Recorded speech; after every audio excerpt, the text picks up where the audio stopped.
Assalamualaikum warahmatullahi wabarakatuh. Bagaimana kabarnya semua? Saya harap semuanya selalu dalam keadaan sehat dan bahagia.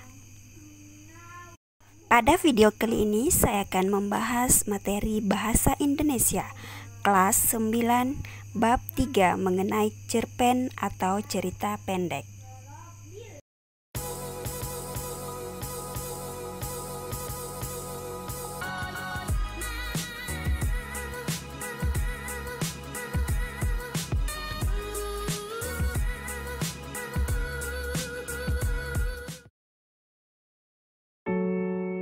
A.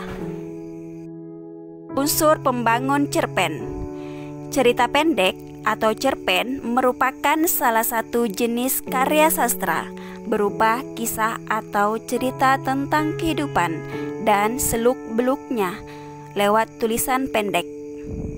Dalam cerpen dikisahkan sepenggal kehidupan tokoh yang penuh pertikaian, peristiwa yang mengharukan atau menyenangkan, dan mengandung kesan yang tidak mudah dilupakan. Cerpen dapat memberikan pengarahan dan pendidikan karena nilai-nilai kebenaran dan kebaikan yang terkandung di dalamnya.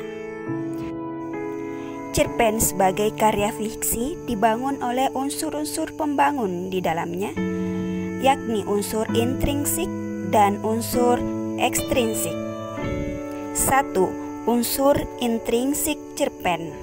Cerpen sebagai karya sastra prosa memiliki unsur-unsur dalam atau intrinsik yang membangunnya. Hal yang perlu diperhatikan adalah unsur-unsur tersebut membentuk kesatuan yang utuh. Dalam hal ini, satu unsur akan memengaruhi unsur lainnya. Unsur intrinsik tersebut berupa tema, tokoh dan penokohan, alur, latar dan suasana, sudut pandang dan amanat. Bagian A. Tema. Tema merupakan ide, gagasan, atau pandangan hidup pengarang yang melatar belakangi pembuatan cerpen. Sastra merupakan refleksi kehidupan masyarakat, maka tema diungkapkan bisa beragam jenisnya. Misalnya persoalan moral, etika, sosial budaya, dan lain sebagainya. B. Tokoh dan penokohan. Tokoh dalam karya sastra biasanya merupakan rekaan pengarang, meskipun hanya tokoh rekaan, tetapi tokoh-tokoh itu penting dalam suatu cerita. Pentingnya unsur tersebut terletak pada fungsi tokoh yang memainkan suatu peran sehingga cerita tersebut dapat dipahami oleh pembaca. Tokoh dapat dibedakan menjadi dua bagian, yaitu tokoh utama dan tokoh bawahan.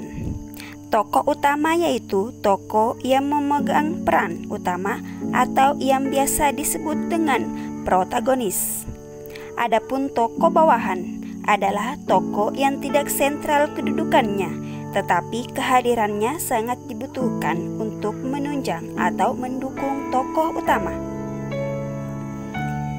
Sementara itu, penokohan adalah cara pengarang menampilkan tokoh-tokoh ceritanya. Ada dua cara yang umum digunakan, yaitu cara analitik dan cara dramatik. Cara analitik adalah pengarang langsung menjelaskan watak tokoh-tokohnya, seperti Rian orangnya baik, ramah, dan sopan. Cara dramatik adalah pengarang tidak langsung menggambarkan watak tokoh-tokohnya, melainkan dengan cara melukiskan tempat atau lingkungan tokoh, menampilkan dialog antara tokoh satu dengan yang lain, dan menceritakan reaksi tokoh terhadap suatu kejadian. C. Alur. Alur merupakan jalan cerita berupa peristiwa-peristiwa yang disusun dan saling berkaitan. Alur yang disusun runtut mulai peristiwa pertama sampai akhir disebut dengan alur maju.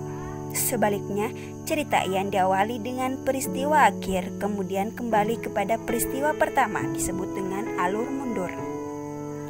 D. Latar. dan suasana. Latar atau biasa disebut dengan setting adalah segala keterangan, petunjuk, atau pengacuan yang berkaitan dengan waktu, ruang, dan suasana terjadinya peristiwa dalam suatu cerita. Secara rinci, latar meliputi penggambaran lokasi grafis, fotografis, pemandangan sampai pada perincian perlengkapan sebuah ruangan, pekerjaan atau kesibukan sehari-hari para tokoh, waktu berlakunya kejadian, masa sejarahnya, musim terjadinya, lingkungan, agama, moral, intelektual, sosial, dan emosional para tokoh. Sementara itu, suasana merupakan unsur yang membuat latar suatu cerita menjadi hidup. Ada 3 kemungkinan suasana dalam cerita, yaitu suasana alamiah, suasana sosiokultural, dan suasana batiniah. Suasana alamiah adalah suasana yang berhubungan dengan alam, misalnya suasana di pegunungan dan suasana di perkotaan. Suasana sosiokultural adalah suasana yang berkaitan dengan tata cara hidup, adat istiadat, keyakinan, dan lain-lain. Suasana batiniah adalah suasana sebagai akibat pengaruh interaksi antar tokoh atau antar tokoh dan lingkungannya. Sudut pandang. Sudut pandang adalah posisi pengarang dalam membawakan cerita. Unsur ini menjelaskan kedudukan pengarang dalam cerita. Hal ini dapat dilihat dari penggunaan kata ganti orang yang terdapat dalam cerita. Apabila pengarang menyebutkan kata aku untuk mewakili tokoh utama, berarti sudut pandang yang digunakan adalah orang pertama.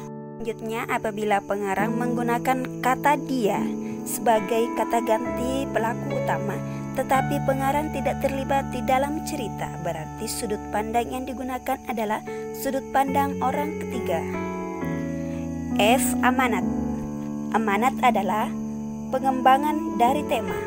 Secara eksplisit, amanat ini dapat diketahui dari peristiwa-peristiwa yang terurai dalam cerita. Amanat dapat berupa ajaran moral atau pesan yang ingin disampaikan oleh pengarang. Poin 2. Unsur ekstrinsik cerpen. Selain dibentuk oleh unsur intrinsik, cerpen juga dibentuk oleh unsur ekstrinsik. Unsur ekstrinsik merupakan unsur pembangun yang berada di luar cerpen. Seringkali cerpen merupakan cerminan kehidupan masyarakat. Cerita yang ditulis dalam cerpen merupakan cerminan dari kehidupan nyata. Namun dari tokoh-tokoh fiktif dalam cerpen, kita dapat menemukan nilai-nilai kehidupan. Ada perbuatan baik yang dapat kita tiru dan ada pula perbuatan buruk yang sepatutnya kita jauhi. Adapun nilai-nilai yang terdapat dalam cerpen yaitu nilai agama. Nilai agama adalah hal-hal yang berkaitan dengan ajaran agama. Nilai yang terkandung di dalam cerpen ini bisa dijadikan pelajaran dalam kehidupan nyata. Nilai sosial. Nilai sosial adalah nilai yang bisa dipetik dari interaksi-interaksi tokoh-tokoh yang ada di dalam cerpen. Misalnya interaksi dengan tokoh lain, lingkungan, dan masyarakat sekitar. Nilai moral. Nilai moral adalah nilai-nilai yang terkandung di dalam cerita yang berkaitan dengan akhlak atau etika yang berlaku di dalam masyarakat.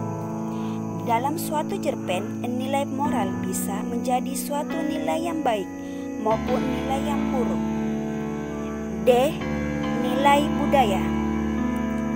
Nilai budaya adalah nilai-nilai yang berkenaan dengan nilai-nilai kebiasaan, tradisi, dan adat istiadat yang berlaku.